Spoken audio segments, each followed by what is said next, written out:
Olá, boa noite. Seja bem-vindo a mais um Camões TV Notícias. Nós estamos aqui para lhe passar todas as principais informações do que acontece no Canadá, em Portugal e no mundo. Fique conosco. Especialistas em saúde alertam que o Canadá está a ficar para trás na sua distribuição inicial de vacinas Covid-19 num momento crítico da pandemia e dizem que a população mais vulnerável está correndo risco. Uma das críticas é a falta de um plano específico de distribuição de vacinas em lares de idosos, tanto para moradores como para funcionários.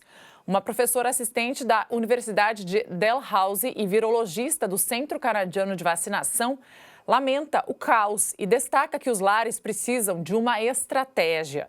As primeiras doses da vacina da Pfizer não foram enviadas para esses estabelecimentos devido às dificuldades no seu armazenamento e o governo disse que as vacinas da Moderna iam ser direcionadas para os lares, justamente porque eram mais fáceis de serem transportadas. A contestação é de que a vacina da Pfizer, depois de ser descongelada, ainda pode ser usada até 5 dias, desde que seja armazenada corretamente. O que significa que poderia ter sido retirada dos centros de distribuição e levada até esses lares de idosos. O médico de doenças infecciosas do St. Joseph's Healthcare de Hamilton defende que o cuidado que foi exigido no manuseamento da vacina da Pfizer atrapalhou algumas das inovações e também a capacidade de fazer coisas em outros lugares. O governo federal enviou quase 500 mil doses das vacinas Pfizer-BioNTech e Moderna para centros de armazenamento em todo o país desde meados de dezembro. Mas a distribuição dessas vacinas depende de cada província e território. O Quebec e a Colômbia Britânica, por exemplo, optaram por colocar os centros de vacina nos lares de idosos, o que fez com que essa distribuição fosse mais rápida. No início, o Ontário decidiu não levar a vacina direto para os lares, mas agora, 3 semanas depois, adotou essa estratégia. Ottawa anunciou ontem que vai fazer o mesmo. Ontário recebeu 53 mil doses de vacinas da Moderna na semana passada e apenas 3 mil foram administradas nos lares até o momento. O governo comprometeu-se a vacinar todos os profissionais de saúde, moradores e funcionários de lares nas regiões mais afetadas de Toronto, Peel, York e Windsor Access até dia 21 deste mês, mas ainda não definiu um prazo para o resto da província. Até agora, menos de 1.000 idosos que vivem nesses locais foram vacinados. Outra crítica dos especialistas é que atribuir às províncias essa responsabilidade de criar um plano de vacinação pode ser um fracasso, porque os sistemas provinciais de saúde não são especialistas em pandemias. Uma das hipóteses que poderia ter obtido resultados mais positivos seria colocar profissionais com experiência a comandar a distribuição das vacinas nesses lares. Alison McGeer, médica especialista em doenças infecciosas do Hospital Mount Sinai de Toronto, que trabalhou na linha de frente da epidemia de SARS em 2003, diz ainda que as províncias precisam ser muito mais flexíveis na distribuição das vacinas, porque esta é uma pandemia e as regras foram feitas para serem quebradas. Para acelerar as campanhas de vacinação, o Quebec e Manitoba não reservaram segundas doses para aqueles que já receberam a sua primeira dose. E Ontário já pediu a Health Canada para analisar a possibilidade de fornecer a vacina da Moderna numa única dose. Mas tanto a Food and Drug Administration dos Estados Unidos como a Agência de Saúde Pública do Canadá desaconselham a administração da vacina apenas numa única dose. E esse ritmo lento de distribuição da vacina está preocupando o primeiro-ministro do Canadá, Justin Trudeau, que prometeu acelerar o ritmo da vacinação e debater o assunto numa reunião por videoconferência com os premiers. O Canadá já recebeu mais de 424 mil doses das vacinas Moderna e Pfizer-BioNTech, mas apenas 35% já foram administradas pelas províncias, o que significa que cerca de 148 mil canadianos já foram vacinados. O programa de vacinação de Ontário tem sido particularmente lento e a província administrou até agora apenas 50 mil doses. A campanha de vacinação em Ontário começou a 15 de dezembro. E se a província continuar a administrar a média de apenas 2.500 vacinas por dia, vai demorar mais de 10 anos para vacinar todos os moradores adultos.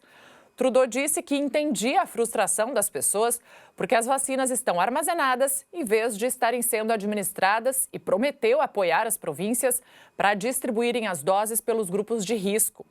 O premier de Ontário, Doug Ford, reconheceu ontem que a campanha de vacinação teve solavancos, porque foi parcialmente interrompida durante o Natal, mas disse esperar que a distribuição aumente nos próximos dias. Na segunda-feira, foram vacinadas cerca de 7.600 pessoas. A taxa de vacinação de Ontário está atualmente entre as mais baixas do país. Alberta, Colômbia Britânica e Prince Edward Island administraram até agora a maioria das doses em todo o Canadá. E Manitoba é a província com os números mais baixos. O premier de lá explicou que a sua província tem mais pessoas a viver em áreas rurais e remotas e que por isso tem sido difícil fazer chegar a vacina a esses locais. Trudeau disse que o Canadá deve ter cerca de 1 milhão de doses da vacina em mãos até o final de janeiro, o suficiente para imunizar 500 mil pessoas. O esforço de vacinação do Canadá até agora foi superado por países como Estados Unidos, Reino Unido e Dinamarca. Segundo a Universidade de Oxford, o Canadá administrou mais injeções per capita do que os parceiros do G7, como a Itália e a França. Embora os Estados Unidos tenham tido problemas logísticos no início da vacinação, os americanos vacinaram quase 4 vezes mais pessoas do que o Canadá. E o premier de Ontário, Doug Ford, anunciou hoje o lançamento imediato de um projeto piloto de testes de Covid-19 gratuitos e voluntários a passageiros internacionais que desembarcam no aeroporto de Pearson, aqui em Toronto.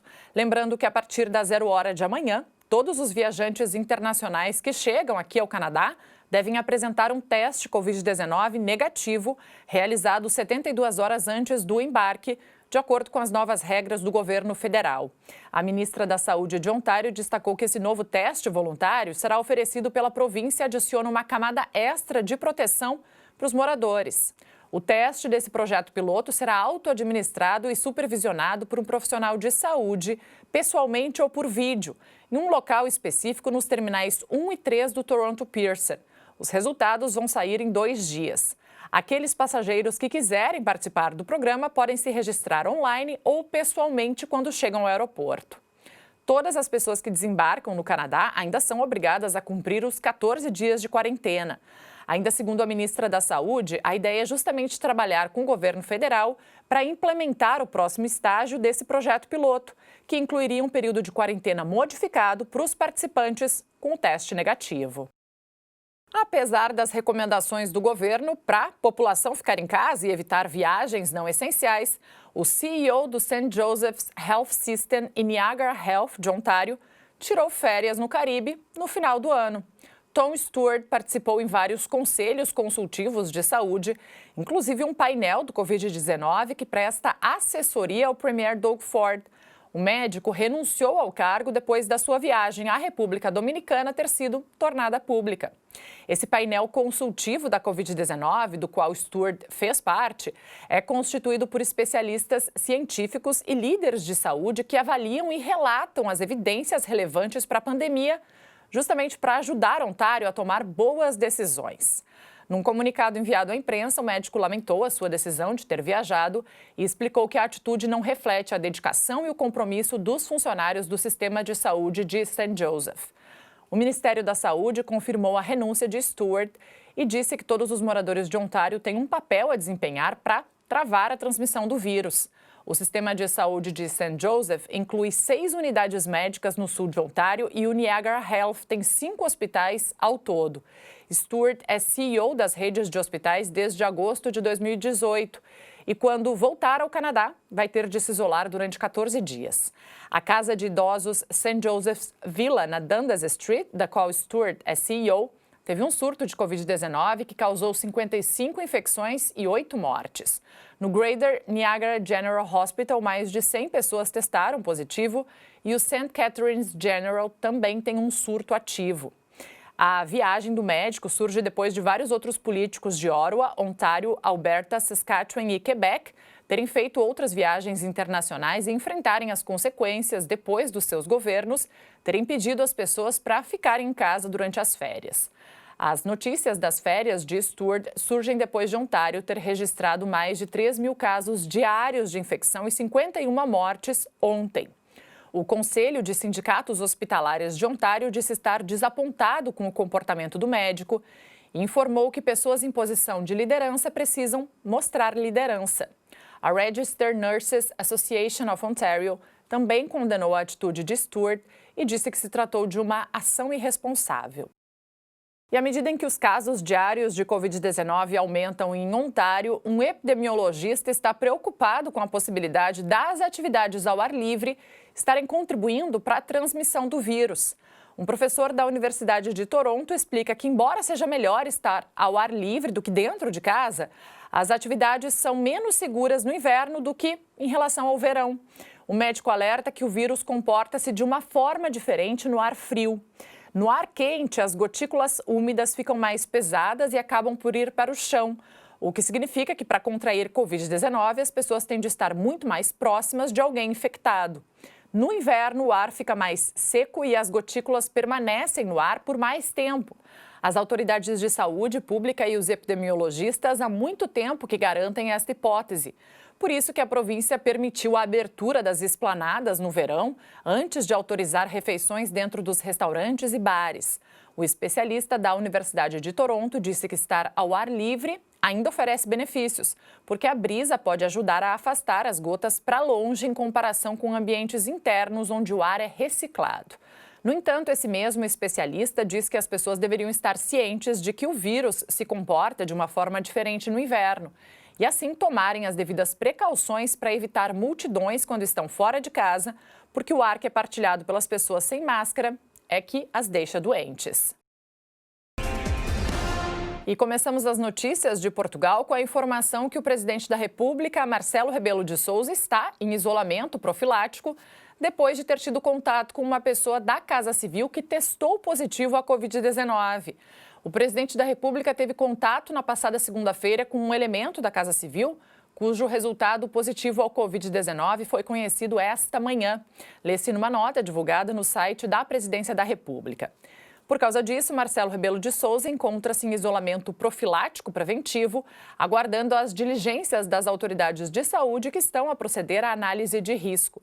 Segundo fonte de Belém, o contato do presidente da República com o referido elemento da sua Casa Civil foi muito breve, muito curto, com máscara, para dar indicações sobre determinadas questões internas, à margem das audiências aos partidos. Lembrando que o atual presidente da República é também candidato às próximas eleições presidenciais do dia 24 de janeiro e que nos últimos dias tem estado presente em vários debates televisivos. O país aguarda com expectativa a evolução da situação. A ministra da Saúde alertou hoje que Portugal enfrenta uma nova fase de imensa pressão no Serviço Nacional de Saúde e que os próximos dias vão ser muito duros devido ao crescimento de casos de Covid-19. Estamos novamente numa fase de imensa pressão no SNS e estamos a procurar responder, mas precisamos da ajuda de todos, afirmou a ministra.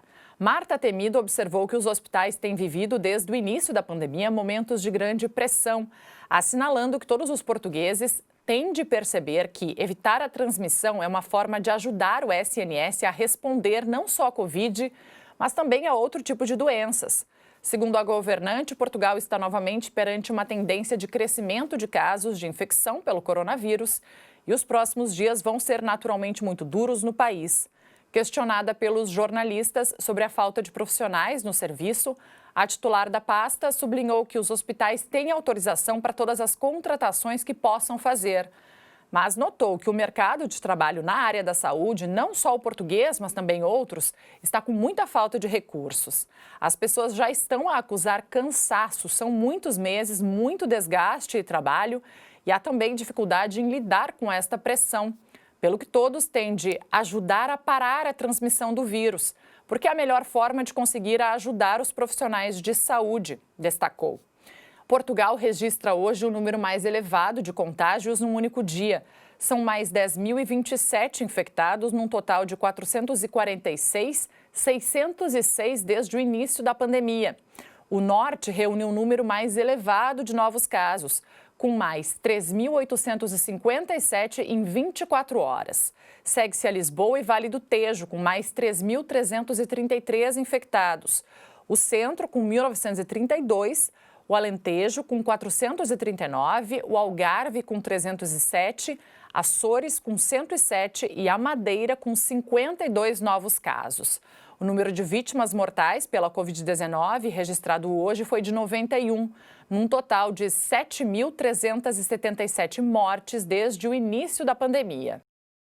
Portugal já recebeu mais de 140 mil doses da vacina contra a Covid-19, das quais quase metade já foi distribuída e destas, 32 mil foram administradas, de acordo com a ministra da Saúde.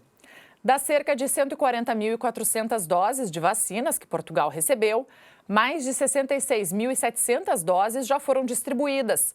E até às 5h30 da tarde de terça-feira, já tinham sido administradas mais de 32 mil doses, indicou Marta Temido aos jornalistas no início da vacinação de utentes da Unidade de Cuidados Continuados Integrados da Santa Casa da Misericórdia de Moura, no distrito de Évora. Marta Temido salientou que Portugal mantém a estratégia de administrar a segunda dose da vacina da Pfizer e da BioNTech 21 dias depois da primeira inoculação, notando que é o que está previsto. Segundo a ministra, a primeira fase da vacinação, que abrange profissionais de saúde, de serviços essenciais e os utentes e funcionários de lares e unidades de cuidados continuados e doentes com mais de 50 anos e com patologias de risco, está previsto que continue até o final do primeiro trimestre. Na segunda fase, iremos avançar para outros grupos. E esta opção foi feita por razões técnicas e porque estamos a gerir um número de vacinas que ainda é relativamente limitado, destacou. As empresas privadas, nacionais e estrangeiras já faturaram 750 milhões de euros em contratos públicos para o fornecimento de bens e serviços no âmbito da pandemia. Isso de meados de março até o final de setembro, segundo o Tribunal de Contas. De acordo com o segundo relatório intercalar de acompanhamento dos contratos abrangidos pelo regime de exceção por causa da pandemia, incluindo os contratos isentos de fiscalização prévia, uma medida que foi tomada com o objetivo de agilizar negócios urgentes para responder à situação sanitária. No período de junho a julho, o portal Base, onde as entidades públicas publicitam os contratos celebrados, continha 7.881 contratos, correspondentes a cerca de 375 milhões de euros. Recorde-se que no primeiro relatório intercalar, o Tribunal de Contas, que agora é presidido por José Tavares, tinha extraído do portal Base 5.673 contratos pandêmicos, celebrados entre 12 de março a 31 de maio, no montante total de cerca de 375 milhões de euros. Portanto, os dois levantamentos feitos pelo Tribunal de Contas dão os referidos 750 milhões de euros em adjudicações a várias empresas, sobretudo fornecedoras de equipamentos e bens médicos, os ventiladores comprados a empresas chinesas, máscaras, máquinas de radiologia, luvas, fatos de proteção, por exemplo, companhias farmacêuticas, medicamentos e empresas de construção civil, para fazer obras de expansão e requalificação em hospitais. A consulta levada a cabo pela entidade fiscalizadora das contas públicas mostra ainda que depois de 3 meses de descida nos gastos, entre junho e agosto, houve um ressurgimento importante na contratação pública direta e indiretamente ligada à Covid-19 no mês de setembro. Com a chegada da segunda vaga da pandemia, também estes gastos públicos dispararam. Segundo o Tribunal de Contas, o aumento em setembro, em comparação com agosto, foi superior a 43%, tendo atingido quase 97 milhões de euros. Na passada segunda-feira, dia 4 de janeiro, foram atendidas 34 mil pessoas nas urgências dos hospitais, um máximo desde março. As unidades hospitalares esforçam-se para arranjar mais camas e estão com falta de pessoal. Há 10 meses que não se via igual. A procura dos serviços de urgência disparou e atingiu um número recorde de episódios de urgência desde que a Covid-19 chegou ao país e afastou as pessoas dos hospitais. A elevada influência às urgências é habitual nesta época do ano por causa do frio e da gripe. Este ano, praticamente ainda não há gripe, segundo o último boletim do Instituto Ricardo Jorge. Mas o aumento do número de novos casos de Covid-19, a necessidade de manter os circuitos separados e o distanciamento entre camas está a pressionar os serviços e a deixá-los sem camas para internamentos. E também lhes falta pessoal. Os recursos humanos que existem estão em esforço em todas as unidades hospitalares. A carência de recursos humanos é uma realidade evidente, disse o presidente do Conselho de Administração do Centro Hospitalar e Universitário de Coimbra, Carlos Santos, admitindo que a pressão dos últimos dias levou a que a capacidade de internamento esgotasse. O diretor de medicina interna do hospital, Armando Carvalho, reconhece que a sobrecarga de trabalho para a medicina interna é brutal, realçando que os colegas estão cansados. Praticamente ninguém na medicina interna tirou as férias que tinha marcado em dezembro, revela, apelando às pessoas para que sigam as recomendações das autoridades de saúde. A Agência Europeia do Medicamento aprovou hoje a vacina contra a Covid-19 produzida pela empresa de biotecnologia norte-americana Moderna. Esta vacina fornece-nos um outro instrumento para superar a emergência atual, diz em comunicado Emer Koch, diretor executivo da Agência Europeia do Medicamento. Termos esta vacina em pouco menos de um ano é uma prova dos esforços e empenho de todos os envolvidos. Como em todos os medicamentos, iremos monitorar de perto os dados sobre a segurança e eficácia da vacina para assegurar a proteção contínua das pessoas na União Europeia. O nosso trabalho será sempre orientado pelas provas científicas e pelo nosso empenho em salvaguardar a saúde dos cidadãos da União Europeia. Essa é a segunda vacina contra a Covid-19 a ser aprovada na União Europeia depois da Agência Europeia do Medicamento ter dado autorização para uso de emergência a vacina desenvolvida pela Pfizer-BioNTech, isso lá em 21 de dezembro. A vacina da norte-americana Moderna contra a Covid-19 apresenta como vantagem o fato de poder ser transportada e armazenada por 6 meses a menos 20 graus, temperatura da maioria dos congeladores domésticos ou médicos, e de resistir até 30 dias em condições normais de refrigeração após o descongelamento. E a China negou hoje ter impedido a entrada no país de uma equipe de especialistas que vai examinar as origens da Covid-19 e garantiu que as discussões com a Organização Mundial da Saúde prosseguem. A China está em contato com a OMS para que especialistas possam visitar o país.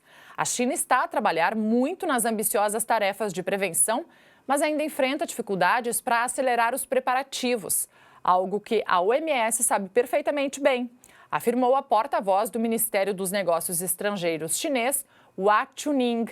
Primeiro é preciso concluir os procedimentos necessários e tomar as medidas pertinentes, justificou. Ainda estamos a negociar com a OMS sobre isso, apontou. Nunca houve qualquer problema de cooperação entre a China e a OMS. As duas partes estão em contato para marcar uma data e preparar a visita, acrescentou. O diretor da Organização Mundial da Saúde disse hoje estar desiludido com as autoridades chinesas, por não terem ainda permitido a entrada na China de uma equipe de especialistas que vai examinar as origens da Covid-19. Hoje soubemos que as autoridades chinesas ainda não finalizaram as permissões necessárias para a chegada da equipe à China, disse Tedros, durante uma conferência de imprensa em Genebra. Espera-se que os especialistas visitem a cidade de Wuhan, onde foram detectados os primeiros casos de Covid-19 em dezembro de 2019. E o democrata Raphael Warnock venceu as eleições especiais para o Senado dos Estados Unidos na Geórgia, ao bater a senadora republicana Kelly Loeffler, tornando-se no primeiro senador negro na história do estado conservador. Warnock, cuja vitória foi anunciada pelas cadeias de televisão norte-americanas CNN, CBC e NBC, é pastor na mesma igreja em que Martin Luther King pregou até ser assassinado em 1968 em Atlanta, durante um movimento pelos direitos cívicos dos afro-americanos.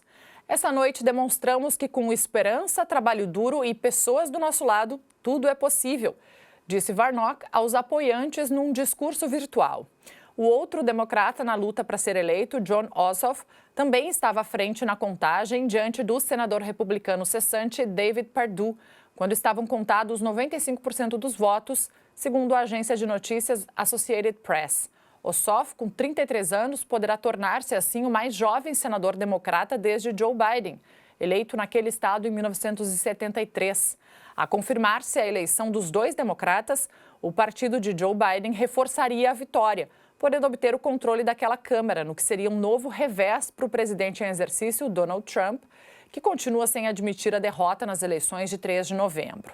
Com uma dupla vitória na Geórgia, os democratas obteriam 50 lugares no Senado, tal como os republicanos. Mas, tal como previsto na Constituição, a futura vice-presidente Kamala Harris teria o poder de desempatar, fazendo pender o equilíbrio da balança para os democratas. Incentivados pela vitória de Joe Biden naquele estado conservador do Sul, a primeira desde 1992, os democratas conseguiram mobilizar os eleitores, particularmente os afro-americanos, a chave para qualquer vitória dos democratas. O líder supremo da Coreia do Norte, Kim Jong-un, admitiu erros na estratégia de desenvolvimento econômico do país, que fracassou em quase todos os âmbitos, disse na abertura do Congresso do Partido Único do país, que é o Partido dos Trabalhadores da Coreia, ontem. Kim Jong-un mencionou o amplo fracasso do Plano de Desenvolvimento Econômico adotado no último Congresso de 2016 e prometeu evitar a repetição das dolorosas lições do passado. Avançou hoje a Agência Estatal de Notícias da Coreia do Norte, a KCNA. Os resultados ficaram muito abaixo dos nossos objetivos em quase todos os âmbitos, afirmou. O país sofre com a má gestão da economia e o plano anterior foi abandonado discretamente no ano passado. Temos a intenção de analisar profundamente as nossas experiências, lições e os erros cometidos, completou Kim, que exibia na lapela os retratos do pai e do avô, que o precederam à frente da Coreia do Norte. A KCNA não detalhou os erros mencionados pelo líder norte-coreano. O 8º Congresso do Partido dos Trabalhadores da Coreia começou ontem na presença de 7 mil delegados e participantes. Nenhum deles usava máscara, de acordo com as fotos divulgadas pelo jornal oficial do partido. De acordo com os analistas, o Congresso, voltado para temas internos, reafirmará a importância da autossuficiência e anunciará um novo plano econômico. No passado domingo, o Jornal Oficial do Partido pediu lealdade inabalável ao líder supremo e afirmou que é necessário espírito de unidade para se ter um ano vitorioso. Kim Jong-un, a irmã e conselheira do líder supremo, integra o Comitê Executivo do Congresso, sinal de sua influência crescente. E o piloto português Alexandre Azinhais, da KTM, desistiu de sua participação no Rally Dakar de todo o terreno no decorrer da 4ª etapa, depois de ter partido o motor da sua moto. Numa nota publicada no site oficial da competição, a Amaury Sports Organization refere que a avaria se deu ao quilômetro 22 dos 337 da especial de hoje, de uma etapa entre Wad al-Dazawir e Riad, que tem um total de 813 quilômetros. Nascido em Biarritz, na França, Alexandre Azinhais fazia sua estreia no Dakar. Essa é a segunda desistência entre os 15 portugueses depois de o lituano Vaidotas Zala, da Agro Rodeio, que era acompanhado por Paulo Fiuza, ter desistido na segunda etapa devido a problemas mecânicos. E o Santa Clara foi ontem castigado pelo Conselho de Disciplina em 561 euros, porque os vestiários do Benfica e da equipe de arbitragem não estavam higienizados e nas melhores condições. Na chegada dos delegados da Liga ao estádio, 3 horas antes do início do jogo, foram chamados pelos funcionários do Benfica e constataram que o vestiário da equipe visitante não estava limpo nem higienizado. Apresentava chão sujo, máscaras usadas no chão, pó e garrafas de água nas prateleiras. Pode ler-se no mapa de castigos, que faz ainda referência ao vestiário dos árbitros, que, segundo os delegados da Liga, também se encontrava sujo e sem ser higienizado, com manchas de café na mesa, xícaras e garrafas de águas nas prateleiras e chão sujo. Moussa Sissoko e Heung-Min Son garantiram ontem o apuramento do Tottenham para a final da Taça da Liga Inglesa, ao marcarem os gols que permitiram à equipe de José Mourinho vencer o Brentford por 2-0. O Tottenham apurou-se pela 9ª vez para a final da competição, na qual não marca presença desde 2015, quando perdeu diante do Chelsea, que a data era orientado justamente por José Mourinho. Essa será a 16ª final da carreira do técnico português, excluindo supertaças nacionais e internacionais. A 5ª na Taça da Liga Inglesa, competição que conquistou em 4 ocasiões, ao comando do Chelsea em 2004, 2005, 2006, 2007, 2014 e 2015 e Manchester United 2016-17. E o arquipélago da Madeira e o sul de Portugal continental estão a ser afetados por vento forte, chuva e agitação marítima associados à passagem da depressão Filomena.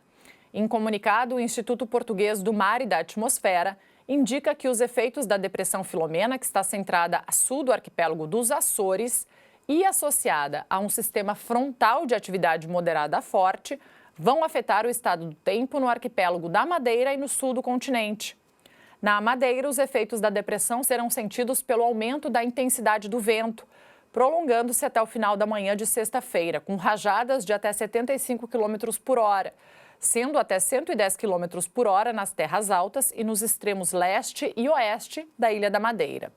Associada a esta depressão, prevê-se um aumento de agitação marítima na costa norte e em Porto Santo, com ondas de noroeste e altura significativa de 4 a 5 metros, passando a ondas de nordeste com 5 a 6 metros na sexta-feira, adianta o IPMA. Por causa da depressão, estão também previstos períodos de chuva ou aguaceiros, por vezes fortes e acompanhados de trovoada. Na sexta-feira, há também a possibilidade de queda de neve nos pontos mais altos da Ilha da Madeira até o final da manhã. Na sequência da situação meteorológica, o IPMA emitiu aviso laranja para as regiões montanhosas da Ilha da Madeira entre as 6 horas desta quarta-feira e as 12 horas de amanhã, quinta-feira, por causa do vento forte do norte e nordeste. A costa norte da Ilha da Madeira e o Porto Santo também estão sob aviso laranja por causa da agitação marítima, podendo as ondas atingir 10 metros de altura máxima entre as 21 horas de quinta-feira e as 6 horas da sexta-feira. E como sempre, antes de encerrarmos este Camões TV Notícias, você fica com a previsão do tempo para amanhã em algumas das muitas cidades do mundo, onde mora uma importante comunidade lusófona ou também onde se fala o português.